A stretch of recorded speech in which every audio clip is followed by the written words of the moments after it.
Alright, boys and girls, this is video 4. We're counting them down here. This will be Tuesday night's homework. Hopefully we're going to make this another quick one for you. Um, on Wednesday in class, what I'm planning to do is creating a map of Ship Trap Island. I'm going to show you basically the worksheet you'll be getting in class. It's right here. And there'll be a few things you need to make sure that you include in your map. First of all, the title of the map. And we know that title should be Ship Trap Island. That's what the story refers it to. Richard Connell named it, so we want to stay true to the text. As much as possible, I want you to stay true to the text, and that's what I'm going to be grading on as far as this assignment is concerned. You'll be able to partner up with a friend in class. You'll get a sheet of 8.5 by 11, just plain old white paper, and you'll also get. I have some colored pencils and things like that, but if you have crayons, colored pencils, something that you want to use, make sure you bring that to class on Wednesday, okay? So you'll be creating a map. You'll need to put on the map definitely Death Swamp. I'm going to show you something about that in the text, and it's important to make sure that that's put in the right spot because again, Connell identifies exactly where that is. Zaroff's estate you're going to want to draw. The quality of the drawing is not important, but staying true to the text. The shoreline, the jungle itself, you're going to make sure you put in there. But some definite parts of the text are the Malayan man catcher. Now, in the text we talked about that was the first trap. These traps are in order. The Malayan man catcher, he goes, thankfully I hunted in Maraca too. The tree he props up and it falls on him. So we can kind of, when we're labeling the traps and where you decide to put them, you'll be putting them like you'll have to at least like label a tree leaning up against another one and ready to come down. The Burmese tiger pit, I'll actually show you a picture of what that is, but you should remember that's where the dog is killed in the story.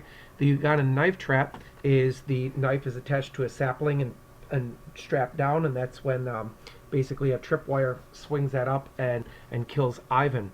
It says indicate who won the game. You should know where the game is won and who wins there.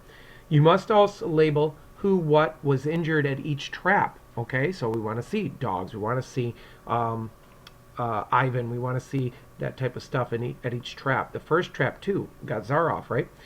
It just got his shoulder, but it did injure him. So indicate where Rainsford went at the end of the game and tell who won. Your map will be graded on accuracy, effort, neatness, and creativity. The biggest, so you'll have a checklist down here, but the first one that I want to note is I've included on my map the following things. 3 paths to indicate Rainsford's 3 days on the island.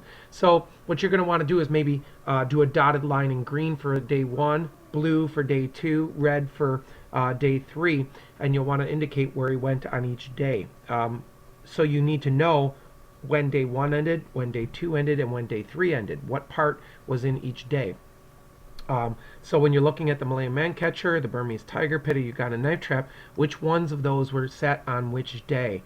No trap was actually set on the first day. Remember, play the fox and make a very hard path to follow. And then he ended up sleeping somewhere. Do you remember that? You want to know that for class on Wednesday because this will be all part of your 40-minute assignment. You'll have 40 minutes to create this map. I have labeled the map and drawn the following locations: Death Swamp, Zaroff's estate, the shore, the jungle, and I indicated when we won the game. So you got a checklist here of the things I'm going to be looking for. Death Swamp is located in a certain area, and I want you to make sure you put a compass rose too. So I probably will add that to the sheet. I could actually do it right now. Let's do that. Include, let's do in bold.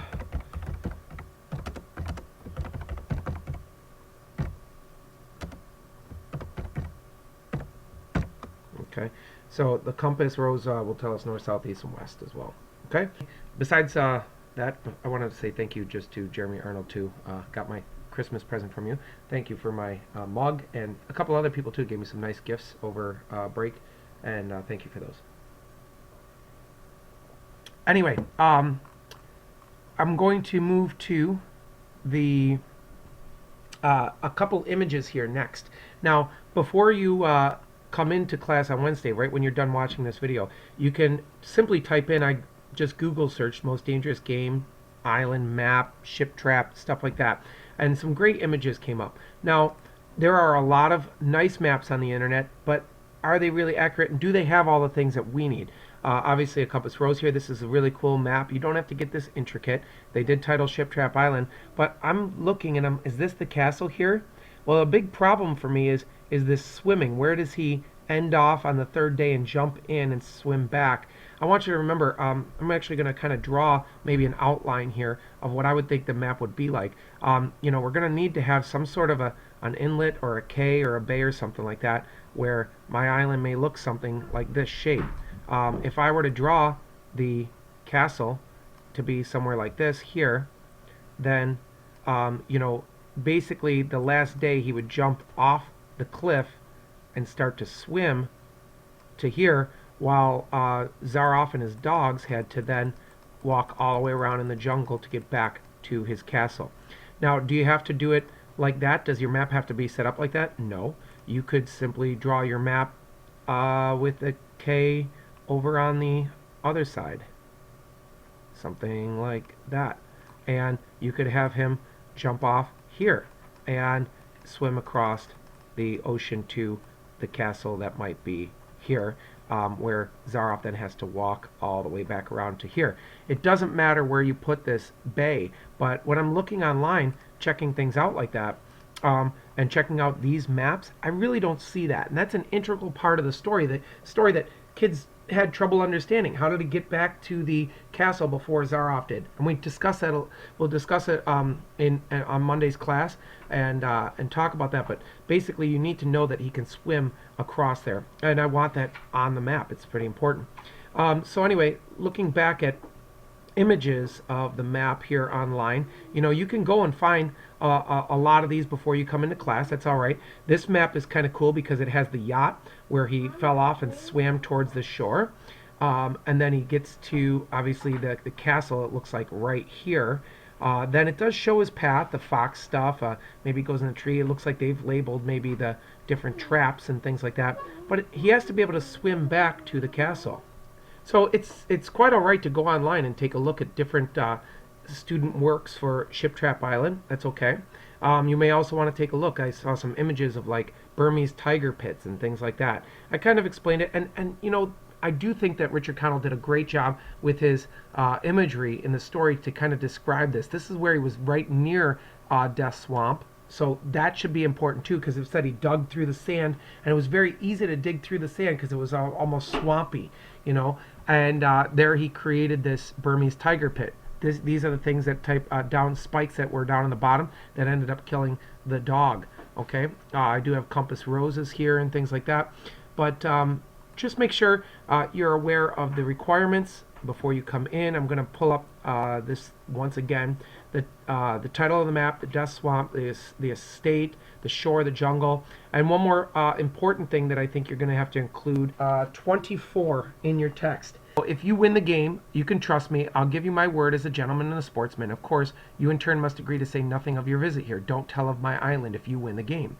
Rainsford goes, I'll agree to nothing of the kind, and the general's like, well, in that case, we won't discuss that now. 3 days hence, we'll discuss it over a bottle of Veuve Clicquot, a nice wine, and we'll discuss our arrangements if you win. Because if you lose, I'm going to kill you. So the general then goes in a businesslike air, animated him. Ivan, he said to the Rainsford, we'll supply you with hunting clothes, food, and a knife, just like you promised. I suggest you wear moccasins because they leave a poorer trail.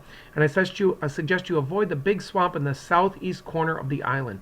See, these are little details that I want you to pay attention to.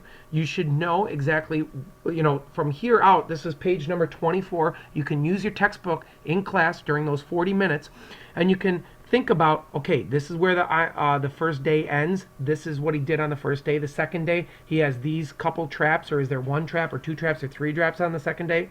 Think about all those elements of this story. So this is like an important detail. The big swamp in the southeast corner of the island. So once again, if I'm drawing my island, making sure that I've got like a cove somewhere for him to, like, here's maybe my castle here. Doesn't really matter. This is where I want to end up at the end of the third day. So I'd be setting maybe a trap here. Maybe, but down here we know must be Death Swamp. It would be the southeast corner, so it's got to be this corner of the island over here. So this would be like where Death Swamp must be. So I know right around Death Swamp must be that Burmese tiger pit. The Burmese tiger pit. Okay? I know this is crude drawing. I'm trying to draw it with my mouse, but at least you should understand that I'm looking for specifics like this. So all that included, I think we're set for our class on Wednesday. And just so you know, on Thursday as well, I did want to point this out. On Thursday in class, what I plan to do is vocabulary. The nice thing about using our textbooks for vocabulary, in this actual part here, I love this word deplorable in the use of it. Remember how twisted Zaroff is when he's talking about the people he's hunting. He values his dogs more, and this is kind of exemplified through the vocabulary, the deplorable part of this. It says, I suggest you stay away from the southeast corner of the island. We call it Death Swamp. There's quicksand there.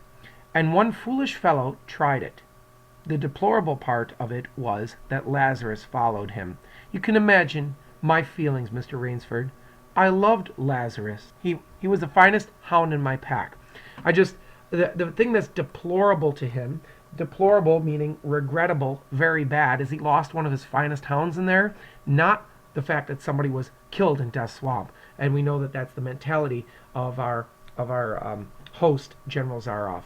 So basically, this word vocabulary, word deplorable, will be something we're doing on Thursday. And all the vocabulary is at the bottom of each page in your book. Okay? So that's the end of my lesson. Again, we're just about a 10-minute homework assignment for Tuesday night. Make sure you have this done for class on Wednesday. If you don't do this, obviously it's going to be hard for you to do the map and the activity in class with me on Wednesday. So I hope you're getting to like this method of teaching, where I'll give you my lesson here over the computer, you come in, do the work with me, and hopefully you'll be very successful with it and get a better understanding of the text. Okay, we'll see you then, and hopefully you're having a good break. Thanks, guys.